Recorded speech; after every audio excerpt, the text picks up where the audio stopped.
What's going on, brothers? How y'all doing this evening? Hey, Doing doing well, doing well. Cool, good. cool. Well, my name is William Coleman.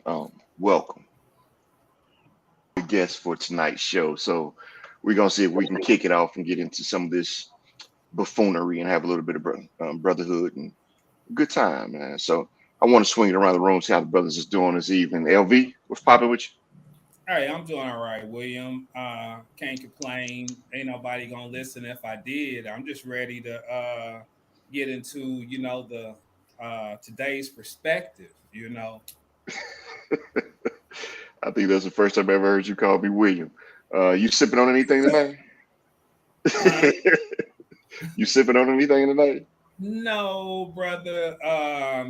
I had a little too much on Monday, so I have to ration out the rest of the week. I celebrated the holiday here in the safer confines of the house, so I uh, feel, I no, I feel. don't need nothing to sip on. All right. Well, I'm gonna swing to this next brother. We all know he drinking. Johnny, quick, what's popping with you, bro? Yeah, I'm drinking. Yeah, I'm right. drinking water. That's about it. That's about it. Yeah, Everything's you doing going good. well. Everything's going well. Say for anybody who don't know Johnny Quick, he don't drink, he don't smoke cigars, he don't do nothing. He's the purest of us all. And to go to the top heathen of the group, JP, what's popping with you, bro? You said you was the guest for this evening. I need you to know you supposed to be running this show this evening. You need to Well, run this I damn show this evening. That's what the hell you need to do. well, I say I'm the guest because I Well, know we know your who ass gonna drink. try to take over. So I'm trying to get in my role. You good today though, bro? I'm good. I'm good. Yeah. Good, good. What you sipping on this evening? Hot tea. I'm a little under the weather tonight, but it's not COVID. My test was negative, but yeah, hot tea. Well, Now you didn't do like a self test like you self diagnosed yourself and treated your anger problems, did Hell no. What ain't the problem? I'm you? cured. See, I'm see, already cured. you liable to go in the bathroom and spit in the toilet and be like, that don't look like COVID and keep it moving. You better go get a test, dog. I did. I did a test. It's not COVID. It's just well, I don't know what it is, but it ain't COVID. So I'm It ain't good. monkey flu, is it? Cause you Let's know, pray. It's fools got a tendency to get monkey flu. So, all right, man, we gonna go ahead and kick the show off, y'all. fools get monkey flu. We gonna go ahead and kick the show off, man. I want to get into a couple of things tonight. This first one, I mean, as we normally do, we're gonna start the show off with the good, the bad, or the ridiculous. And I really want to spend a little bit of time on this, and I kind of want to set it up before I give you all the topic. These last couple of weeks, we've done a lot of conversation, and a lot of it, especially when we got into like Kevin Samuels, was on communication between black men and black women, protecting black men, protecting black women, that whole relationship piece. So I want to throw this next segment out there. Like I said, it's the good, the bad, and the ridiculous. I want us to chop it up a little bit about the Monique and the DL Hughley thing that happened. For anybody who doesn't know, they were in Detroit, and Monique felt wrong because she felt like she was supposed to be the headliner. So she took a large portion of her show to go out and I would say to denigrate DL. DL Hughley then responded and had some things to say on his radio show. Corey Holcomb is, chimed in. There have been a number of people who have had input on this. So I want to kick it to you, brothers, and I want to not only do the good and the bad and ridiculous, but I want us to have a little bit of conversation about this.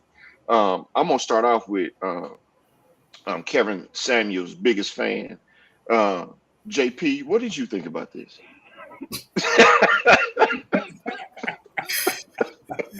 we gonna come up with a rule that Kevin Samuel's name can't be mentioned on the show. Because you trying to make me have a relapse in my anger management.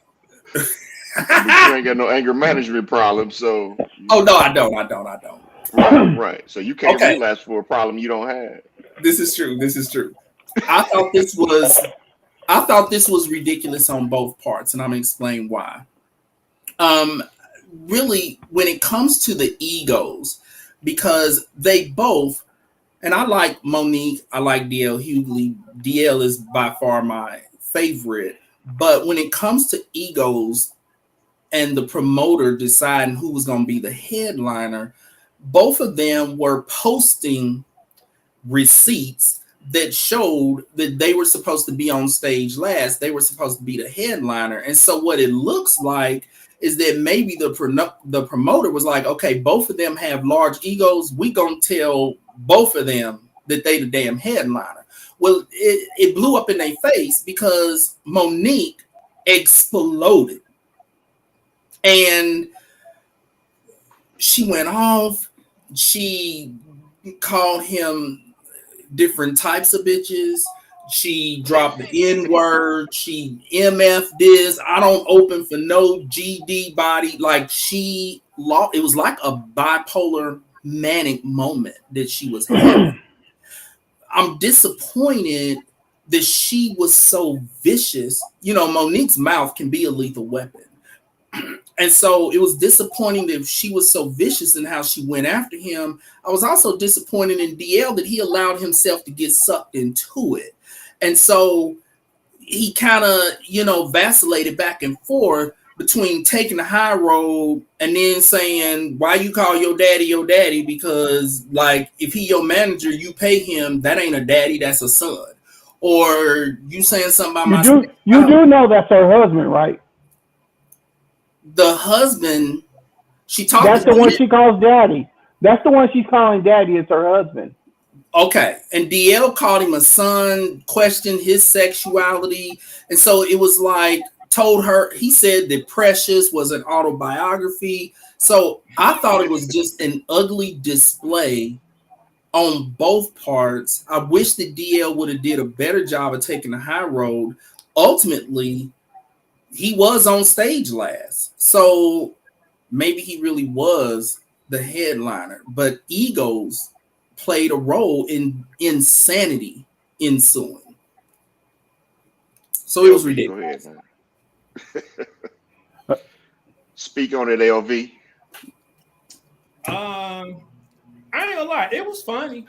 I mean, I laughed at what she said about him. I laughed at what he said back about her. I laughed at what other people said about her. But in essence, to me, it's kind of bad because getting back to the respecting one another, if we want so much respect from other people, we have to start within, and we as men, we have to respect our women, and then our women have to respect us as well. We have to find that fine line where we can coexist. Like JP was saying, I think the promoters, if you really get down to it, because like I said, they both were able to produce receipts. If you looked at all of the advertisement for it, it all said DL Hughley as if he was the headliner, and everybody else that was on there, because she was bigger than the other comedians on there. She had a larger picture on the flyer, but then she produced a contract where they actually stated that she was supposed to be the headline. I don't think my brothers. I don't think she should have taken half her show to degrade him. That part was wrong, because people can go back at her as well. Because I don't know if you guys are familiar with Charlemagne the God, the radio show he does. He has a segment where he has Donkey of the Day for people that do stupid things, and he labeled her as the Donkey of the Day earlier this week because of what happened. So she went on the show uh, today, and she was kind of disrespectful towards him, as if she was trying to pick a fight with him. But he took the higher road. He remained respectful the whole time, and he didn't bite in. And I am not a fan of his, but I have to commend him for the way he behaved with her. Because had it been me, I'd have gave her what she wanted, and I don't know if she really would have wanted that. Because Corey Holcomb went at her today, and she gonna come back. She don't want that smoke. She don't want that smoke. So it's really gonna really Level turn of out to smoke. be bad because it's gonna get worse. So I just wish that we, as my man Rodney King once said, can we all just get along? This first time in many a year I didn't heard somebody quote Rodney King. It's been a Johnny while. Quick, man. You know what I'm saying? Holla at us, John. Okay, I'm glad you let me be last on this one. Because I want to tell y'all, my brothers, y'all have to look at how this really is because I've done promotions. I've been an event planner and I've worked with comedians. Now, one thing you have to understand when they say headliner, both of them are on headline status. So you have DL and you have Monique. They're both headliners. You have different groups. You have an opening, you have a feature, and you have a headliner. And headliner status means you do about 45 minutes to an hour. And what she's upset about is because she didn't go last. Now, if you remember, she was part of Queen's Comedy. She makes that well known. Um, and when you realize when she was in the Queens of Comedy, she wasn't an opener. They all rotated because they're all headliners. If you look at a lot of these major concerts, comedy shows, you'll see that all of them are pretty much status of headliners, and they choose who goes first, who goes last. And if there's already a set schedule, unless someone's willing to change, they don't usually change. And then the other thing with that is with the contract, you said she produced a contract, no page. And so you have to understand, you have to look at the whole contract because that page that she produced had initials on it. You don't know who those initials are. You don't know what it says. Supposedly her husband or daddy or whatever she's calling her manager created that. Well, one thing I learned when we did an event and we had a celebrity and different things, I got upset because the talent scout wanted a hotel room, and I didn't think she was supposed to get it. Then I had to go back and dig deep into our contract and found out that she actually did get a room. And so I had to cover that expense. And so that's the reason why I learned you read every single page of that contract. And then when you're a promoter, you pretty much put the thing together. And like you said, he had a bigger picture. But the key thing is before that day, you have to submit to all the acts what is the lineup that's going to be. You do that in advance because if there's a problem, they come back to you and let you know that there's a problem. So this wasn't the day that she just found out. Now, if you believe DL, where she was supposed to be there on time and he said she slow dragged it so she could be last, if you believe that, that's a possibility. But what happens is you're given the information far enough in advance so you can make those corrections. So what I say is this is ridiculous, and people want to say, well, she's a victim. She might be a victim, but DL wasn't the person who did that to her. It would have been the promoter. So what did DL's dog have to do with it? What DL's wife have to do with it? What did Steve Harvey have to do with it? None of these people had anything to do with the thing that happened that day. Her beef should have been with the promoter and address that promoter directly. Bringing everybody in just creates controversy, and people want to come out and be a part of controversy. If you're truly about business and you want to restore your reputation, you take the high road and say, you know what? I'm going to let our lawyers handle it, and we're going to handle it with business. You don't go out here and blast everyone that is not responsible, and you don't go out here and make a fool of yourself in order to sell tickets. And that's my choice on this one. Well, John, I'm taking it that you don't really have strong opinions about what happened. So I really um, don't. this is what I struggle with on it. And I agree with everything you all have said. JP, one of the things that you said was that DL said something about her husband. That's really one of his only responses that is going to be acceptable. Um, if that had been a man that had gone at DL like that, his response would have been totally different. DL would have done a segment on that man. It was a woman who attacked him verbally, of course. And DL now has to make a choice about the position that he puts himself in professionally. in how he responds to that woman. Um, he has the ability to alienate an entire segment of his fan base with the wrong response to Monique. So I thought it was ridiculous because she knew exactly what she was doing in that attack. As DL said on his radio show, she came out there and set the stage on fire and then sat back and watched what was happening. And I'm not taking that from do I like DL or do I like Monique? I'm taking it from I got four sisters. And I remember one time my sister Stacy hit me and I hit her back. My daddy beat the shit out of me. That is the response that we have for attacking our women, at least when I was coming up. And that's the way that I'm trying to raise my sons, not to beat them, but to know that we have to cherish and we cannot attack our women. DL was aware of that. And so I thought Monique took advantage of the situation in attacking him that way, knowing that his response couldn't be with the same vitriol that she delivered her diatribe in. JP? I really wish that both of them would have handled it better. Yeah. Yeah, DL didn't go after her as viciously as she came after him, but he did take some jabs at her. I didn't necessarily, I didn't think it was really necessary. What both of them should probably take a look at is, what does this say about me at this stage of my career that I'm even having a fit about being a headliner? Because like Johnny Quick was saying, I really think they both were headliners. I saw some flyers where both of their pictures were the same size. And so other comedians have come forward and said, when comedians have a problem with who's going to be the headliner, you're supposed to go to that comedian and have that conversation. Monique didn't go to DL and have the conversation. She went out on stage and cussed him out and acted like she was having a manic episode.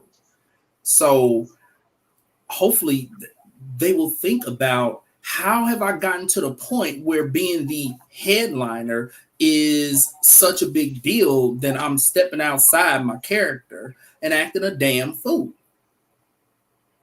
Now, I agree with that. You know, some entertainers, because I did think about how there are some entertainers who are always going to be the headliner. You know, I was thinking about certain musicians who they are never an opening act. But in a show where they're kind of on a level playing field, it shouldn't have been that big of a deal. And it made her look really petty to have a fit about going on stage last and being the damn headliner. And see, this is the other thing no one's talking about. It didn't impact her money because she got paid the same if she went first or second. Now, she is, like you go back to earlier, say it was the ego thing because she wanted to go last. But like I said, if you could refer to the Kings of Comedy, all of them agreed that Bernie Mac would go last because they wanted him to close the show because they would sit out and watch him. But if you look at Samora, who's just recently done a comedy tour and has Michael Epps, has Davis, D-Ray Davis, has all of these people who are headliners. Now, she's producing that show, so of course she'll probably go last. But throughout that, I don't think any of them are thinking of themselves as opening acts, because in the lingo and the comic word, opening act means you get 10 to 15 minutes. When you at the head, easily you get 45 minutes to an hour. So that means Monique would have 45 minutes to an hour. And if she really had an ego thing, you go out there, set this thing on fire, and it's like, follow that act. Because you have some comedians like, I'm going to go out here and bust your gut where you can't laugh anymore. And a while ago, Steve Harvey would talk about that. He's like, you can only laugh so much. So that's the reason why you don't put a whole bunch of comedians on there. And if we're looking at businesses, she hasn't produced anything. So she wouldn't be last. If you're looking at it if I'm a promoter and I'm putting this show together, what have you done for me lately? What dictates that you get this amount of money? What dictates that you close out this show? I'm looking to put butts in seats and I'm looking to raise money. DL's on the radio. DL has a good following. And no matter how your opinion on either one of them, you have to look at it from a business sense and who's going to make you the most money and who's going to bring the people out. Not based on people's egos, not based on people's feelings. Who's going to get butts in seats? I think that closes that segment. I appreciate that, John. So let's go ahead and transition. We're going to jump into today's perspective. And I'm kind of excited about this particular topic because I want to see what the brothers is going to say today. So today's perspective is going to be about love languages. I want to delve into what is your love language? And then we want to kind of veer off into a couple of other topics in association with the love languages. So I just kind of want to put the love languages out there so everybody knows there are pretty much 5 love languages. Now, don't start blasting this time out. There are more than 5. We're going to use 5 for today, and we're going to outline what those are, and then we're just going to have a little conversation about it. So the 5 love languages are words of affirmation, quality time, receiving gifts, acts of service, and physical touch. So once again, words of affirmation, quality time, receiving gifts, acts of service, and physical touch. So let's jump into it. LV, what's your love language, bro? Well, out of the 5, I don't necessarily need all 5, but I did rank them in order. I did. For me, coming in, you got to raise my glasses up here. Can't see up close. Coming in at number 5 for me is gifts, because I don't look for somebody that I guess that I'm in a loving type relationship that they have to reward me for gifts for me to feel loved by them. Number 4, words of affirmation.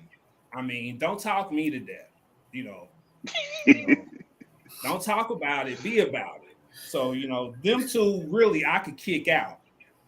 Coming in at number 3 is acts of service. To me, acts of service is you doing something for me that I don't have to ask you to do, that how important it may be to me, and you do that.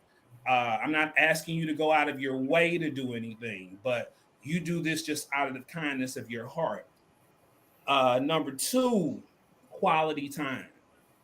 To me, I don't have to have all your time, but when I do have your time, I want it to be special, because with quality time, I'm going to have you I'm going to feel like you're the only woman in the world, and that's all I want to be with when I have that time with you, when it's just us. That's very special to me, because we both may be very busy people, so we may not get a lot of time, but when we do get it, it's quality.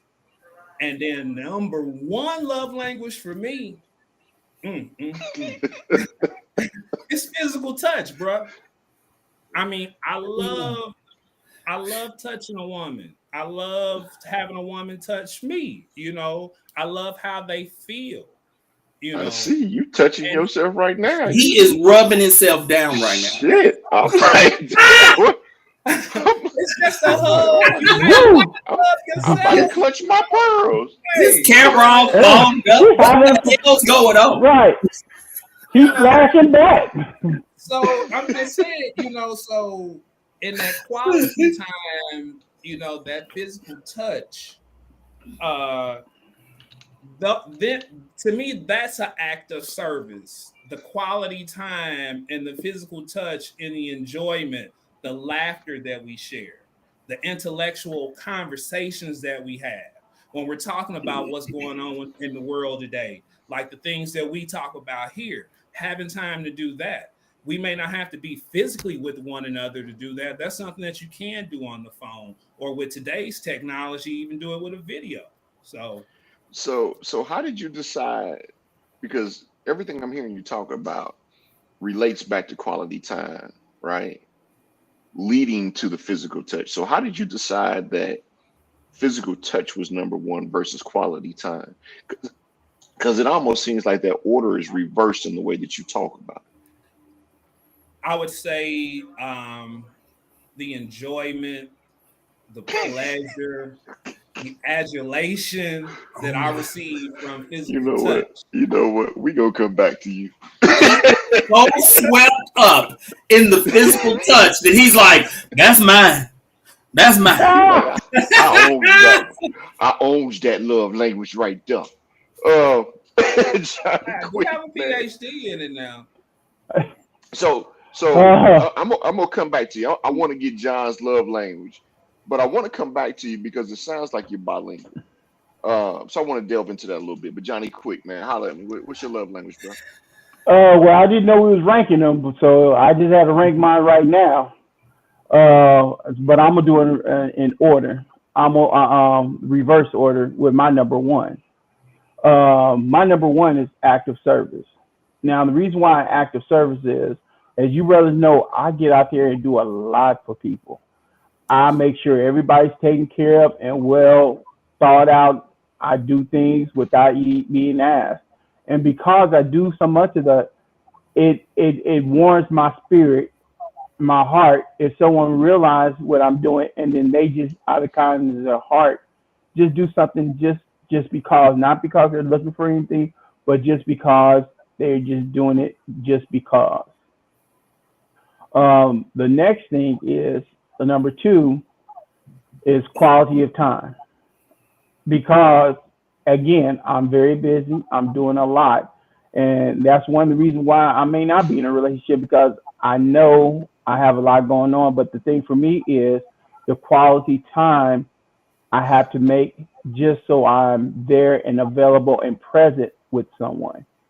And then from that quality time, it leads to that touchy feely that LB was talking about. And those three things combined brings out that grown man experience. Um, Uh-oh. Oh boy. You, you know what? But before The before grown we man get too, experience. yeah, before we get too far in this grown man experience, I want to jump back with you a little bit, John, okay. because you talked about active service, which Mhm. indicates an interaction with people. You talked about quality time, again, an interaction with people. Physical touch. I mean, it can be alone, but I'm assuming that you're talking about interaction with people. But last week, your ass came on here and told us you don't like people, but People. I do not. all of your love languages align People. with people. Well, hey, that you said was my love language. Now, if you want to say, hey, I like being alone sometimes, because see, that's one of the things that didn't speak out. If you could be But with this is the me and thing. not be around me all the time, that'd be great. But this is the thing. This is the thing, and this is What? where I'm going with that. Hold on, Gerald. But this is where I'm going with that, right? Your number one love language was acts of service. Hmm. You cannot do acts of service alone. I mean, you You can, right. but that's not really acts of service. They got another name for that. We're not even gonna put it on the show right now, but acts of service includes people. And this is one of the things that we Right. brought up last week, because you are a mentor, you have a foundation, you have all of these things that align with your love language of acts of service. Right. None of that aligns with the fact that you don't like people. Okay, so we gonna let you Well, sit on that. Sit on that, look, John. Sit on that. no, no, no, Hey, no. Sit I, on that. I got hey, an answer for that. I got an answer for that. You got to answer Cause for it, see, but it's some shit. I it's can, yes. We gonna come I back to can that, John. advocate for people. We gonna come back to that. You can't advocate for people you don't like. We gonna come back to that. JP, talk to Okay. me about your love language. Here's what I want to say real quick to Johnny Quick. We are going to bring it up over and over again, this whole don't like people thing, until you recant on that, because it was some BS. Okay. Yes. Now you can keep contradicting yourself because you a people lover. Now I know you don't want to admit it, but eventually you probably gonna have to admit that. All right.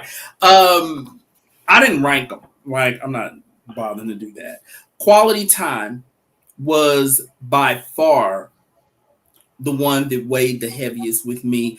Yeah, I can relate to the other love languages, but I think as I have gotten older, quality time has taken more of a forefront. My answer to this in my 20s would have been totally different. Uh, I ain't gonna say what it would have been in my 20s back in them wild days, but like, We already know. shut up. But like, at this time, and I look at the love languages as they apply to different relationships as well. So, yeah, the author, he came up with these and applied them to romantic relationships, but I can apply them to our relationships and our interactions with our children, our relationships and interactions with our parents. We can tap into different love languages depending upon the relationship. When I talk to couples about the love languages, one of the things that I explain to them is that the love languages, I don't suggest that people just take it as, okay, now we know each other's love language. So you know that when I buy you gifts, I'm telling you that I love you. So you need to shut the hell up and accept them. And what I explain to people is, yeah, it's nice to know that your partner is expressing love to you in their love language, but at the same time, awareness of their love language puts you in a position where you should at least try to speak to them in that language which touches their heart the most. So just because gifts is, your love language, but if you are in a relationship with someone who quality time is their love language, and this comes up all the time in therapy, they're like, I don't need you buying me all these damn gifts. Like, thank you, I'm gonna keep them. But can you find some damn time for me? Can you find time for me? So it's funny that you say that because you hit on a couple of different things there, and I want to kind of delve into it. Leslie was just texting us, and she was hitting on something that I was going to say to Laveria. I want to challenge Laveria to actually take the survey on love languages because I want to see what his love language actually is based on what the survey is. I mean, we know you're nasty, Ned, but we want to see what you. I thought he took the survey. You didn't take the survey? Hey, so check this out. But hold on before we go to the survey. So, Gerald, you hit on something. So let me ask you all this. We talked about our individual love languages, right? So, Gerald, you didn't rank yours, but LV and John, you did. But Gerald, I know in your mind, you know which one is probably least valuable to you.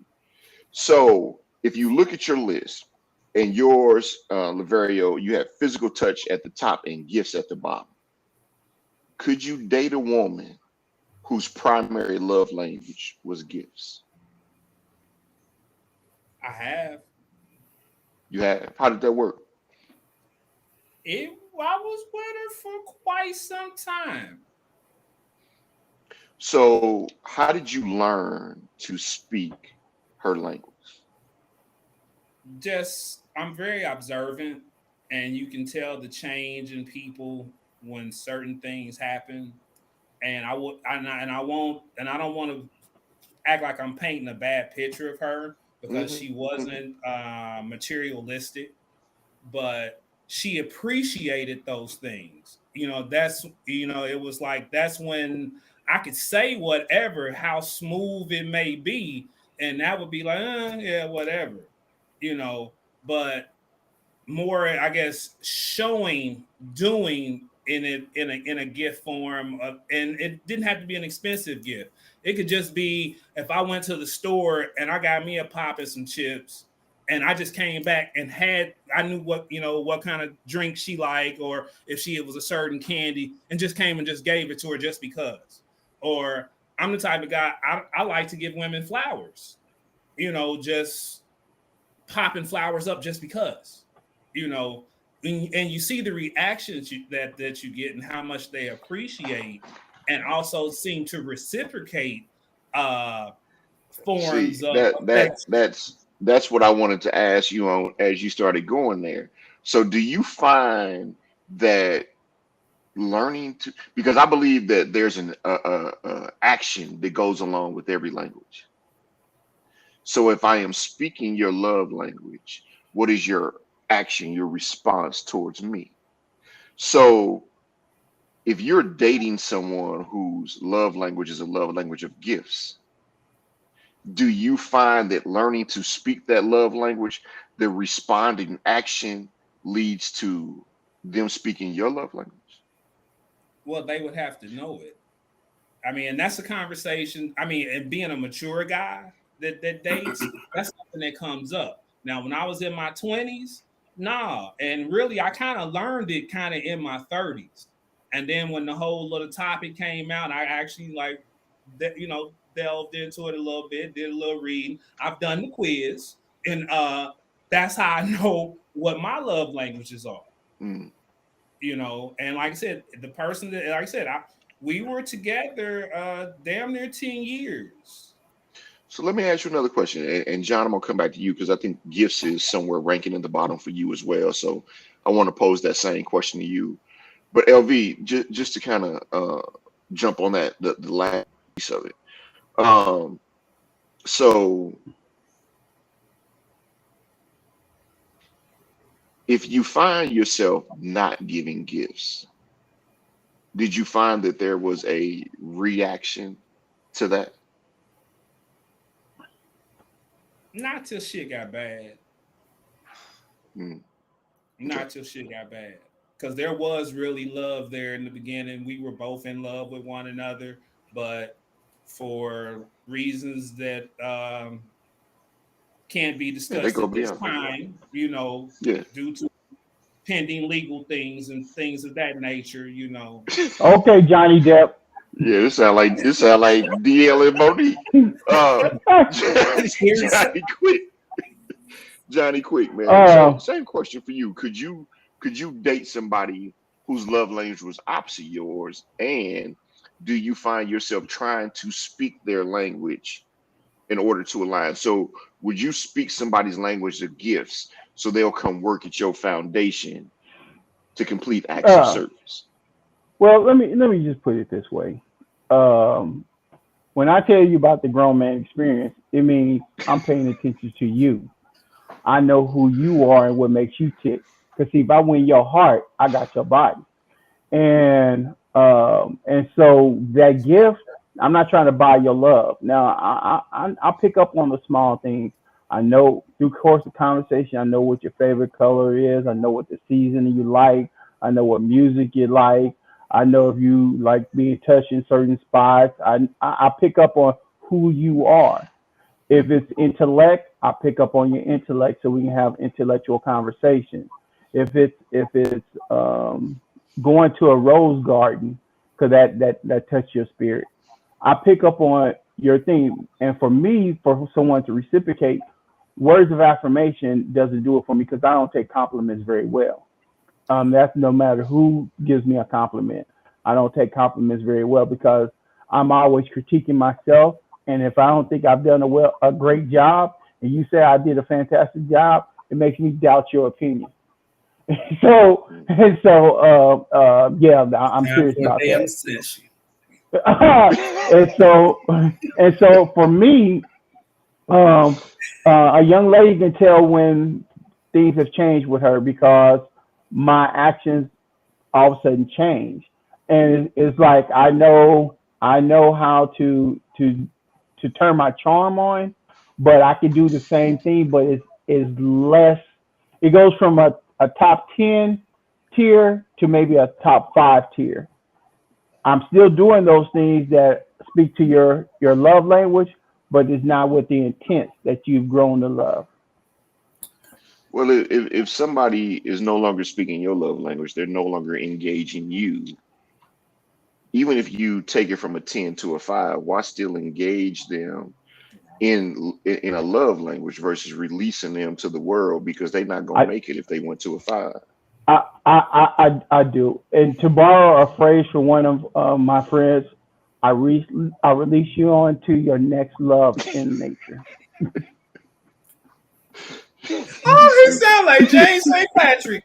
I release you, Tasha. Ghost. All right, JP. The worst, most Hold on, JP. chaotic. Hold on. You owe us one thing before you get into all this The therapeutic. therapy. Yeah. In your 20s, what would your primary love language have been? It would have been physical touch mixed with quality time. Mm, And the most volatile, dysfunctional relationship that I've ever been in, and the last time I dated someone with this love language was as a young person in a relationship for about 4 years with someone whose love language was gifts. Now, she also had a strong preference for physical touch, so we were a good fit in that area. But when it came to the gifts, I always felt uncomfortable that she bought so many gifts. She had bought basically all my clothes, including drawers, yes. watches, rings. Like what she would say to me is, because I would say, I don't feel comfortable accepting these things. And what she said to me was, if you truly love me, you will accept these things because this is my way of showing you that I love you. So I would give in and accept the gifts. But then when we would get into conflicts on basically a daily basis, she would show up in my apartment and be like, give me all my shit back. And we would go back and forth. And like sometimes I would come home and I would say to my roommate, like, where's all my crap? And he's like, apparently y'all got into it because she came and took all of it. And then when she would calm Yeah, down, that's not gonna work. right. And then when she would calm down, she would say, you have to accept these things back because they are symbols of our love. I have not been, I And you had never, to take them back because you would have been butt naked if you did. well, I needed them draws. I needed them draws. But that is the last time that I was in a relationship with someone who gifts, and I don't know if y'all even remember that drama and me going through that, but it was You say unpleasant what? and rough. The only thing that allowed us to kind of survive it was we were young and in our 20s and we was all about physical touch. And I called it F and F. When you are fighting and yeah. Okay. Yeah. Yeah, I'm yeah, with you. we got it. He said he don't know. We lived that with you. Right. So let me ask you all this. And I want this to go around the room. Well, what is your? You never said what Say, your love language was. oh man, my primary love languages are um acts of service and words of affirmation, and they kind of rotate at times. It's funny because my wife is the person who told me about um, love languages. So she got the audio book and she listened to it and she came home one day and was like, it makes so much sense. We speak different languages. And I was like, shit, I know mine physical touch. I don't even read the book. Mine been physical touch since a baby. uh, but then she was like, nah, yours are words of affirmation and acts of service. And so I was like, oh shit. So then I went out and I checked out the book. And it really made me do some self-evaluation about myself. I enjoy doing for people. I think one of my blessings is being able to impact people. And in being able to impact people, do service, help people out, mentor, mock interviews, just trying to do things to help people better themselves. And in turn, it betters me because anytime you help somebody out, they turn back around and they feed back into you. When you have good intent for people, and not everybody, but normally when you have good intent for people, they feed back to you. And then the words of affirmation. Um, my mother passed when I was like 3 years old, and my sisters and my grandmothers and my stepmother helped raise me. But sometimes when you lose that motherly figure at any age, you seek words of affirmation to say you're doing it right, right? You want that affirmation, that confirmation that you're on the right path, that the way you have interacted with people has been at a standard that the women in your life, for me, the women in my life, would approve of. That's why that whole Kevin Samuels conversation for me was difficult because I never listened to his show. So to hear people say we were defending him was kind of hard for me because the the people I seek affirmation from are the women in my life. And I could never protect or defend somebody who is attacking them. But I understood what JP was saying at the same time. So I couldn't take that personally because it was just a discussion on that topic. But for me, it's acts of service and um, words of affirmation, and then physical touch probably falls in right below there. So hitting on that physical touch piece, let me ask you all this. And nobody said this explicitly. So I am going to kind of go there, and I want to see if we took sex out of physical touch, where would physical? Ooh, that made JP cough. He can't imagine a life without sex. It's gonna be Whatever. okay. This is just conversational. Whatever. It's not real. Uh, Fool, I'm if sick. we took sex out of physical touch, let's make that its own thing. Where would physical touch now rank on your list? Oh, I can tell you it still be the same because see, it's nothing like a freshly cut head and a lady's hand rubbing that head. There's nothing like the warm hand on the nape of the neck, the soft hug. Boy, well, I'm about to get like LV in a minute. I see you over there about to hug yourself. Your Uh, camera's steaming up. you know what I'm saying?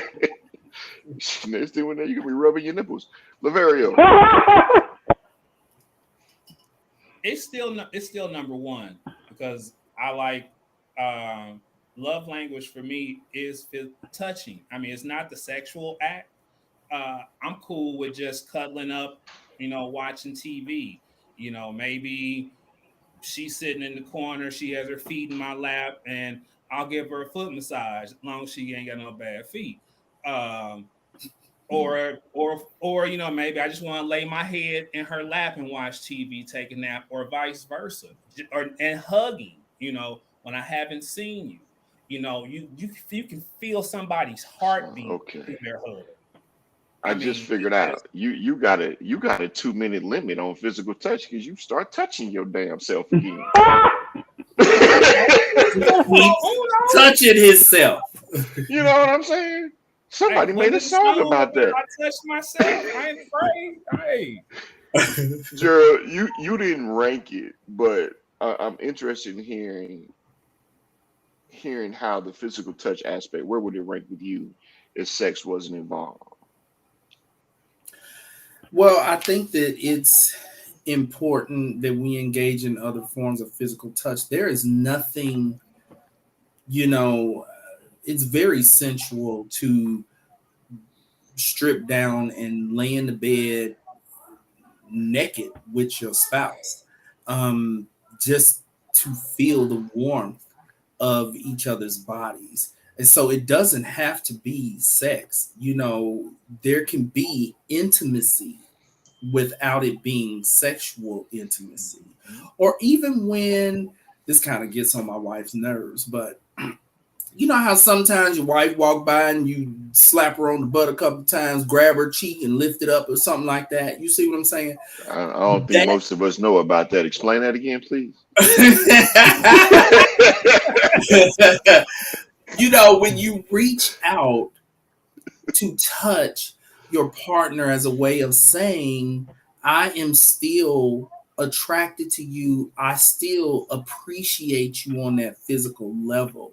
That's what that communicates, when you reach out and do that touch, or when you are, holding hands, even like Nadine and I was on a real rough flight to Mexico a couple of weeks ago, and it kind of started to feel like the plane was going to drop out the sky.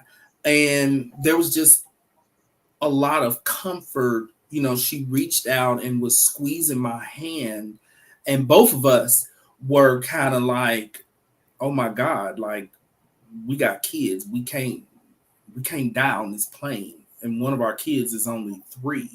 But just holding each other's hand, no words were really exchanged. It was just saying, damn, this might be our final moments.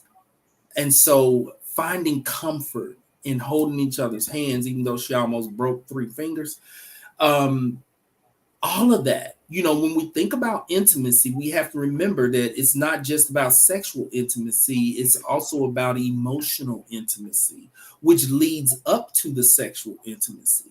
I always tell couples, your foreplay supposed to start in the morning. It's my male clients that are like, I want to come home and just climb on top of her. And then the woman is like, you've been treating me like crap all day. You think you about to climb on top of me? You should have been sweet to me this morning. You should have did some words of affirmation. You should have brought me some roses or something, the gifts, like say sweet things, touch me gently, work your way up to riding somebody. You don't just ride somebody. Call them and have a provocative call while they're on Zoom. Yeah. Did you just say ride somebody? I'm just saying that when it comes to touch, you have to remember that it's about more than just sexual intimacy. It's about the emotional intimacy leading up to that sexual intimacy. And I really do think that as we get older, we value our time with our loved ones more and more and more, not just our spouse, but even quality time with our kids and with our family members. Like Coleman, you always have your sisters at the house and y'all have a wonderful time. Like you're an entertainer. You're going to have people at the house. You're going to feed everybody real good. You're going to have all the booze in the damn world. Like that is your love language with your friends and with your family. And that's something that we greatly appreciate about you, is that quality time. At the same time, it makes sense that you said words of affirmation, because like me, because I'm pretty expressive and you are also expressive. Like people don't have to wonder, do Coleman love me? That fool gonna let you know if he love you. Like, or you're expressive. So I think we all cover multiple of the love languages. It's just one can stand out the most. And I agree, and that's why I was telling Laverio I thought he was bilingual. And I think in listing all the love languages, he was saying the same thing. I wanted to make sure to the physical touch piece of it, because physical touch is such a easy thing to jump to, whether you've taken the quiz or not. Yeah. Grown man experience. Here you go. Just some of our listeners have said that Gerald described the R-rated version of Love Tap. Make love to my mind first. That's a comment. And then to ride them till they sweat.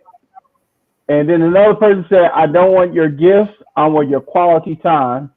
So, hey, I like to just tell the audience, please chime in, like, share. Alpha male perspective. We definitely enjoy y'all being here. But go ahead, come in and finish. Yeah, bro. We're What's gonna up? go ahead and wrap it up, man. I know we've been trying to work on formatting and get our time right. So we're gonna go ahead and start wrapping this up. But since I had an opportunity to facilitate tonight's discussion, we're gonna come back to this one again. We appreciate everybody being here and attending. To you brothers, once again, man, I love y'all. I look forward to next week. Y'all have a good evening. And challenge me. I know I love, man.